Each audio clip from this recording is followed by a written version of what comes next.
meninggalkan Salah di FPL itu sama dengan bunuh diri. Bisa sama dengan make plastik. Pakai plastik. Iya. Sama dengan pakai plastik di Mak- kepala. Pakai plastik, makan pare, pakai baju batik.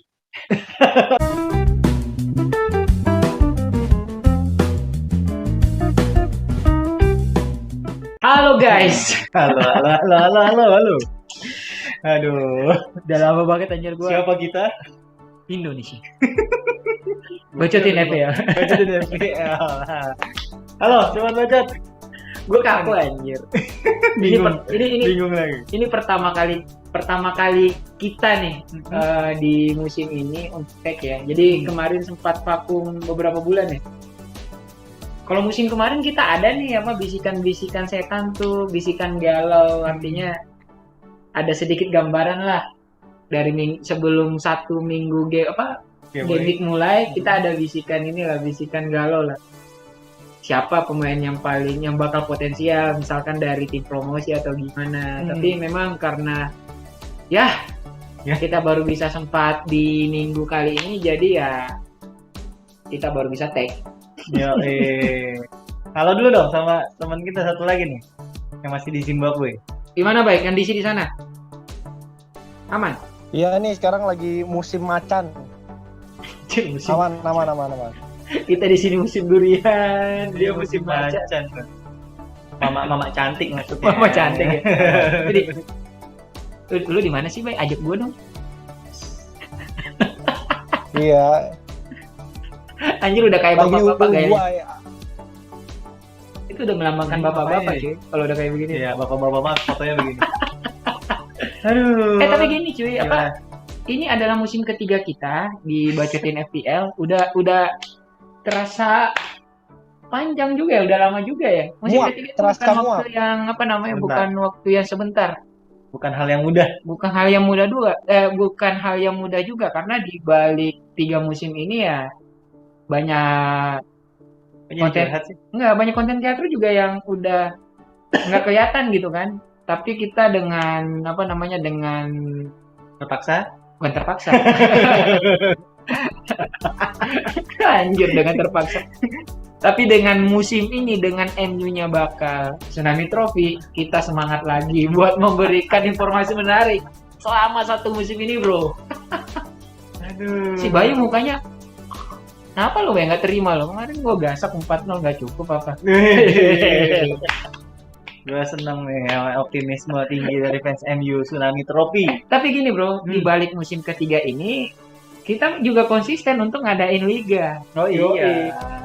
Jadi buat teman-teman yang belum join, segera join karena kita akan close di 1 jam sebelum deadline ya, apa gimana? Makanya deadline close ya. Oke.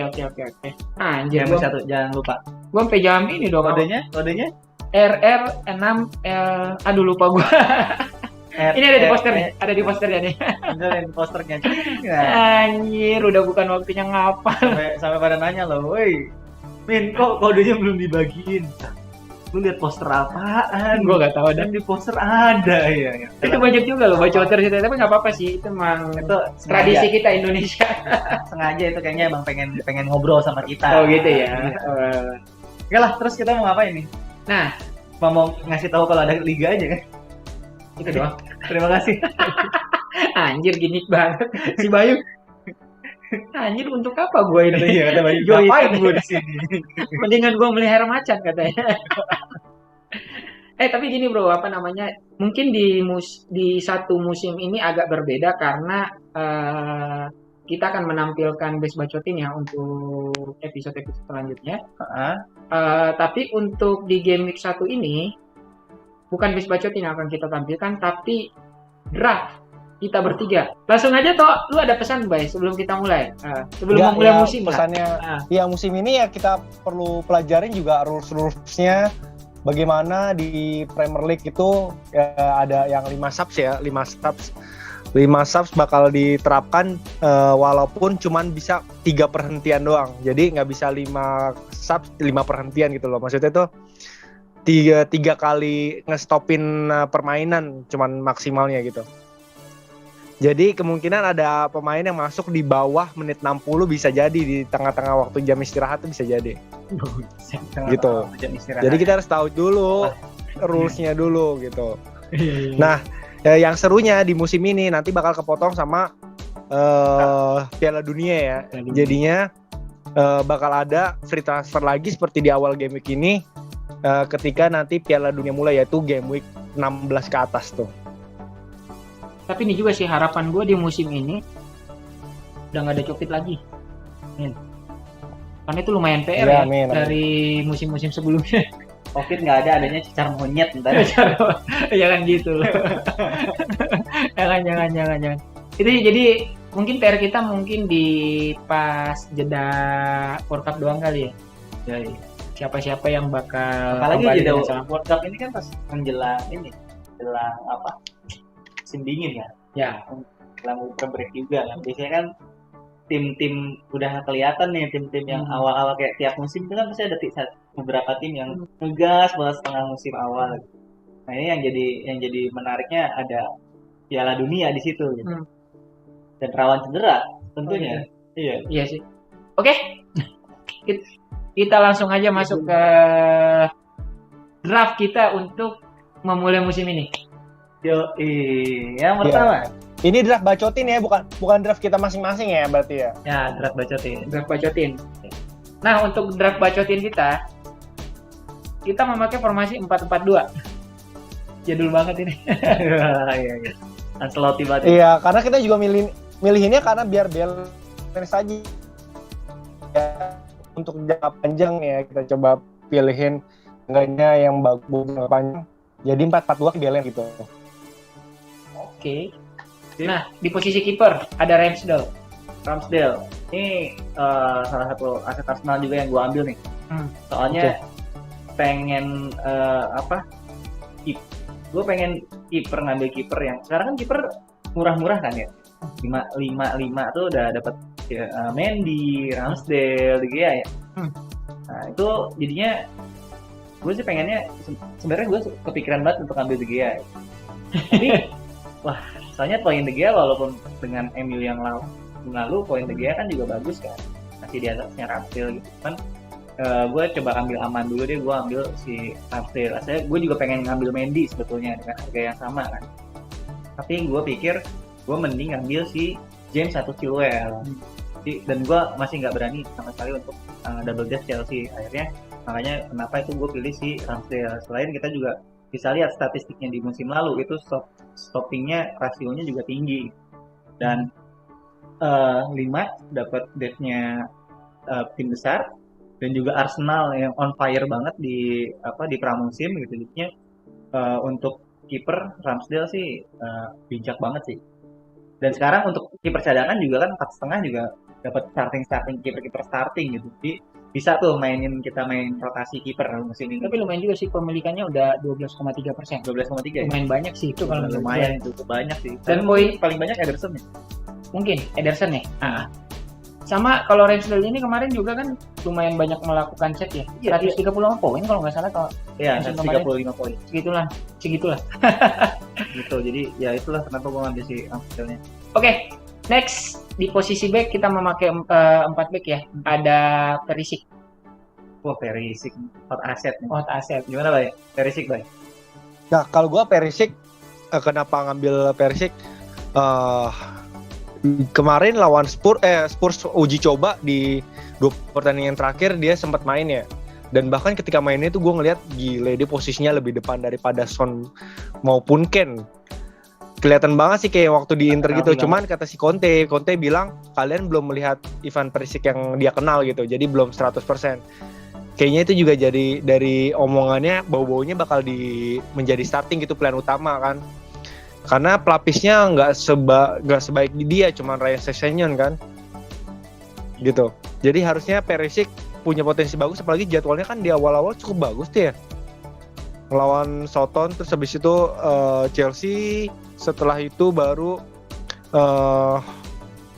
Wolves. Itu potensi bagus sih. Gua kemarin lihat pre-season tuh memang gayanya Conte banget sih, wingbacknya maju ke depan gitu. Nah, tadi itu Perisic. Next ke TAA. ini nggak bisa kita lewatkan ya. Hot asset juga ini. Iya, TA ini ya kita tahu ya nggak bisa dipungkiri lagi lah. Ternyata dia masih membawa formnya dia di musim lalu. Lihat aja di Community Shield mainnya kayak begitu. Coba maju-maju ke depan, ke tengah, crossingnya bahkan berani nge-shoot. Kemarin nyetak Ini gol. 208 coy. Tahun kemarin. Paling tinggi ya? Walaupun ini pemain misalkan harga 8 aja masih banyak yang ngambil, Iya. yakin gua. Sekarang 7,5 sama kayak musim lalu. 57%. Ya, pemilikan. nggak perlu nggak perlu mikir-mikir panjang lah, TA udah wajib kalau gue sih. Oke. Ini pemain kesayangan Raka nih selanjutnya nih. Ada James. Oh, Rhys James. Ini salah satu aset Chelsea yang gue pede untuk pegang sih. Oh gitu. Misalnya Bayu, lu tanya kan kemarin kan Chelsea siapa? Kak, Chelsea siapa? Kalau dilihat dari precision sih James sih. Walaupun dia sempat cetak 1 gol bunuh diri ya. Kalau gue bingungnya itu antara James atau Chilwell. Tapi Nah. dengan bacotin lu udah ngejelasin, mungkin lebih ke James gue nih kayaknya. Sebenarnya kalau Chilwell itu dia lebih banyak posisinya di dalam kotak penalti. Tapi sekarang si kan Alonso walaupun ada isu dia mau keluar, nah Chilwell sama Alonso ini masih cukup sangat fit lah untuk bisa rotasian sama Chilwell. Tapi Iya. kalau Rhys James, gue lihat Aspi itu udah nggak kuat main di wingback kanan. Makanya si James ini udah pilihan utama banget lah di Chelsea gitu. Aspi pun kalau main jadinya RCB. Kalau misalkan masih memainkan 3. Soalnya kemarin Tuchel sempat eksperimen 4 back itu nggak jalan banget gameplaynya gitu. Makanya kemungkinan besar masih akan tetap pakai 5 back. Membapuk anjir Chelsea 4 back tuh. Kacau. Kacau. Sedih deh. Oke. Udah terbuka lah pikiran gua nih untuk James nih. Itu jadi James lah kalau back dari Chelsea. Nah, next ada pemain yang kemarin kejebolan sama Darwin Núñez. Walker.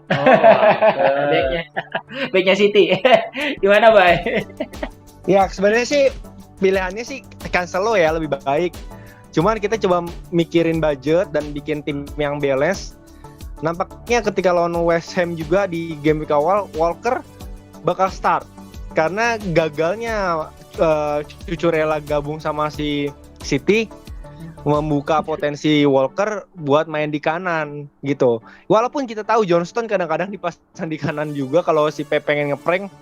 Cuman kayaknya di awal-awal gini Walker lebih mantep gitu buat jadi starting di kanan dibandingkan musim lalu yang ada Zinchenko. Jadi Zinchenko bisa main di kiri kan, si Cancelo jadi main di kanan. Sedangkan sekarang tuh backupnya tuh nggak ada. Jadi Walker harusnya bisa start terus dengan harga 5 defense City. Wingback sangat masih worth it lah ya, value-nya ada. Makanya kita ngambil Walker dulu dibandingkan Cancelo gitu. Ngeri. Walker ini pemilikannya juga masih lumayan sedikit lah untuk back, 7,3%. Oh, masih Iya. Bisa jadi pembeda lah. Walaupun kalau poin ya pasti tinggian Cancelo ya kelihatannya. Cuman kan kita bagaimana memaksimalkan harga 2 ini yang kita bagi ke pemain yang lain gitu. Jadi kita ngambil Walker tapi kita dapat dua harga 2 kita bagi-bagi ke pemain yang lain gitu. Oke. Next kita berpindah ke posisi tengah. Ada Salah.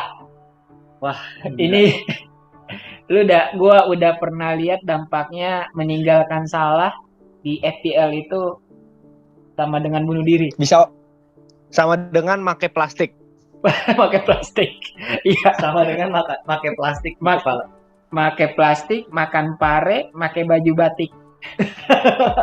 Apal gua. yang penting nggak pakai bedak. Oh iya. Masih inget kan nih cuplikannya? Jangan dong. Malu gua. Tapi emang bener sih, Salah ini kemarin kan pas pre-season juga kemarin pas lawan MU ya. Memang gua akuin Liverpool bukan dalam kondisi terbaik kemarin. Baru main gitu kan. Tapi seneng kan dapat piala kan? Walaupun ditinggalin. Sombong. Itu piala apa tumpeng nih? Itu piala apa tumpeng nih? Kayak tumpeng. Enggak, ke Porgas. Jadi masih berbahaya gitu pergerakannya. Iya Eh, sih, kacau. Ini menarik nih, Liverpool itu match yang paling beratnya mungkin di game week ketiga nantinya. Lawan? MU lah. Gampang banget. Tapi tuh meninggalkan Salah di di FPL untuk game week awal ini gua rasa sangat tidak recommended ya. Emang harus punya Salah di game week 1 ini. Next ada Martinelli. Wih, di. Nah, ini salah satu pemain yang sering tampil juga nih di preseason nih. Iya. Dan gue ngeliat juga dari musim kemarin ya lumayan bagus sih ininya Martinelli-nya itu. Dengan pemilikan udah masih lumayan sedikit sih sebenarnya Sedikit. untuk ukuran pemain tengah 17,3% bro. Juga ya. Dan total poinnya musim kemarin itu kalau nggak salah ada 110 poin. Harga berapa? Harga bukan 6,0. Mana? Iya sih. Di Precision juga bagus dia mainnya.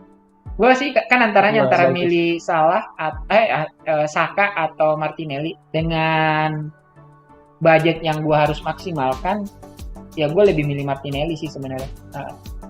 Kalau untuk ukuran harga 8 masih banyak pilihan lainnya yang bisa gue Midfielder yang lainnya. pilih lah. Tapi dengan untuk ukuran harga 6,0 sangat recommended untuk Martinelli. Oke, next. Ada siapa lagi nih? Ada Madison.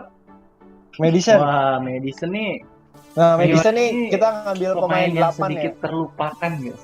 Leicester emang udah terlupakan. Itu masih ada nggak sih? Soalnya kalau lihat ya, Iya, gua lihat ya. Leicester Dia tuh itu kepemilikannya cuma 5,5% loh sekarang ya.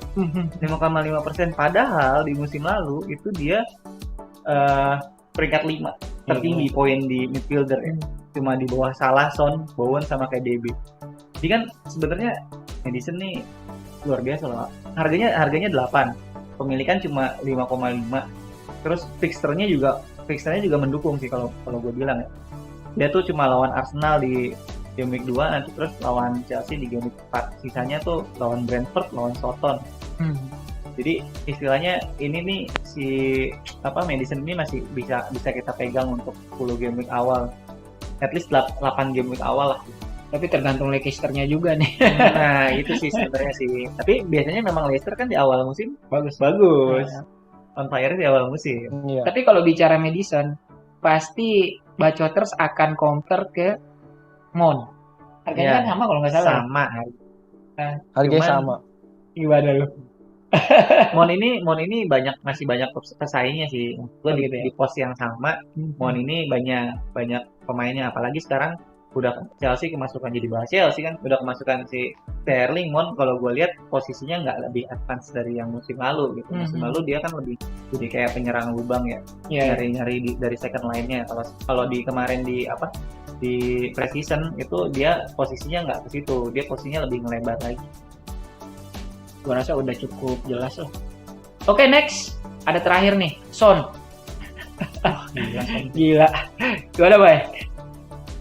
Nah, iya Son pilihannya kan antara Son atau Kane kan untuk aset attacking Spurs gitu. Banyak Iya. memang di template Kane ya, di template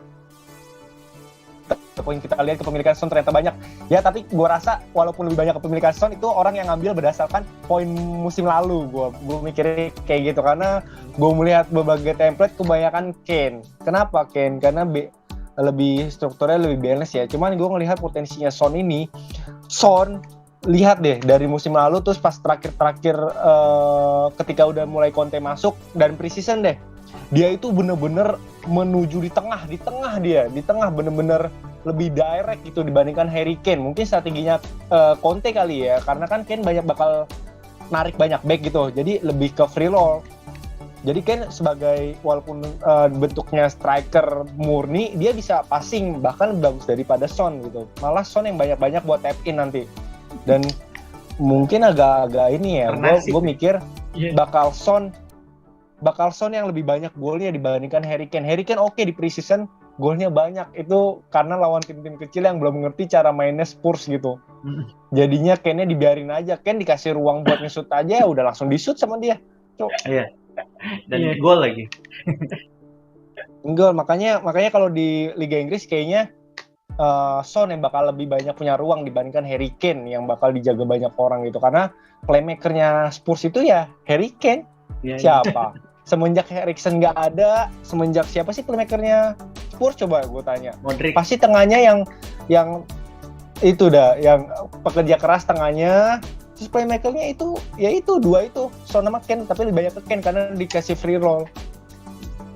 Ya gue sih juga kalau disuruh milih antara Kane sama Son, lebih ke Son. Lebih ke Son. Ada strateginya juga. Ketika memang Son agak melempem, gue bisa ngelihat aset yang lain. Kan bisa di switch langsung sama KDB. KDB juga menjanjikan juga di musim ini. Itu kalau gue ya. Oke, next. Ada 2 striker ya. Udah. Duet maut. Ini yang transfer megah lah menurut gue untuk klub London ini gitu. Arsenal ada Jesus. Ya iya. Nah, sepanjang pre-season juga gue ngelihat Jesus sangat tampil impresif ya. Artinya memang dengan harga 8,0 pemilikan udah 70 Sampai 71%. 71%. Gue juga bingung anjir. Dengan penampilan seperti itu harga 8,0. Ya karena dari awal di plot 8,0 kan ya. Terus ternyata pas pre-season bagus banget kan.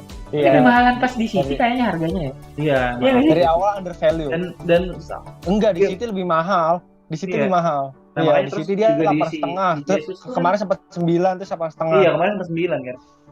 Kenapa Jesus? Iya. Arsenal tuh fixernya bagus banget di awal musim. Iya sih emang.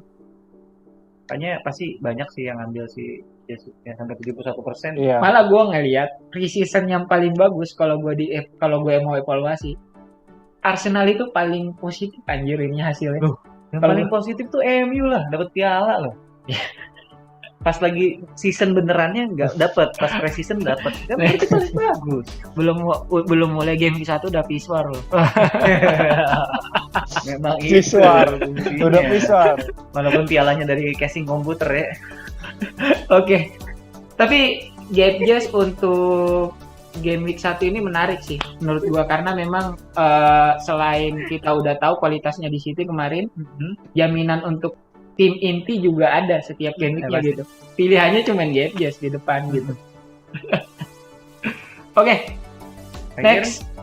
Terakhir nih, ada satu orang yang lebih baik dari Darwin Núñez. Anjir, bisa-bisanya loh. Bisa ya.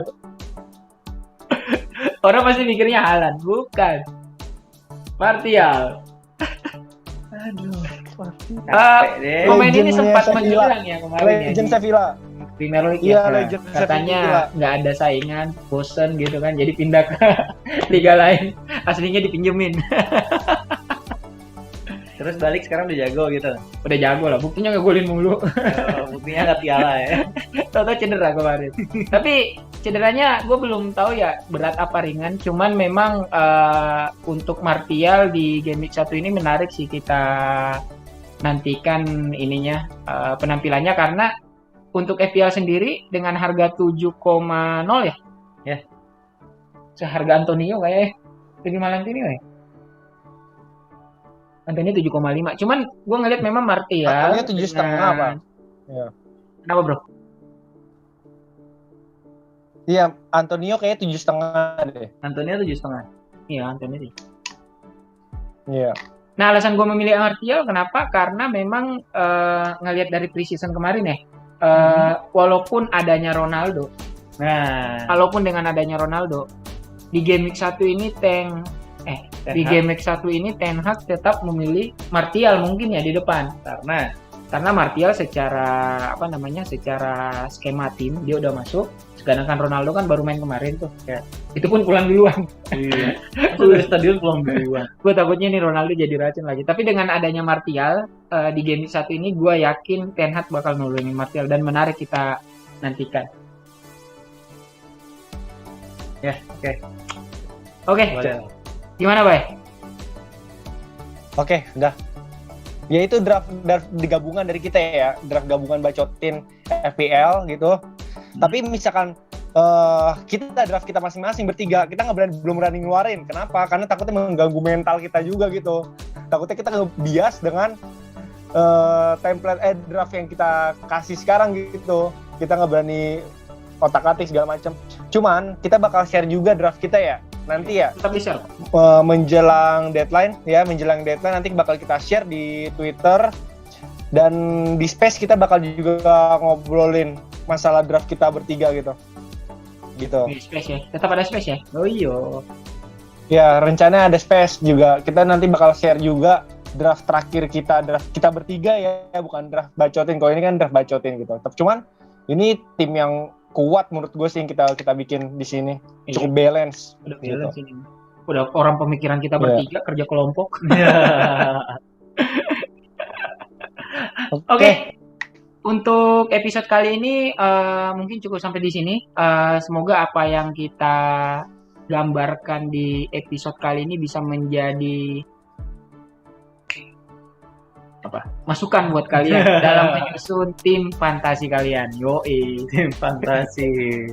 Terus jangan lupa liga kita ya, syarat-syaratnya dipenuhin. Nanti karena akan ada para satpam yang ngecek syarat-syaratnya sudah terpenuhi semua atau belum. Kalau yang belum berarti nanti akan langsung di-cut-cutin lah ya. Kita tulis, kita akan ngelis siapa-siapa aja yang tidak bisa menang. Jadi baca dengan pelan-pelan, teliti, perlahan, gak usah buru-buru, dibaca. Oke. Ikutin aturannya. Oke dah, cukup lah, capek gua. Oke, untuk episode kali ini cukup dan sampai jumpa. Sampai jumpa. Dadah.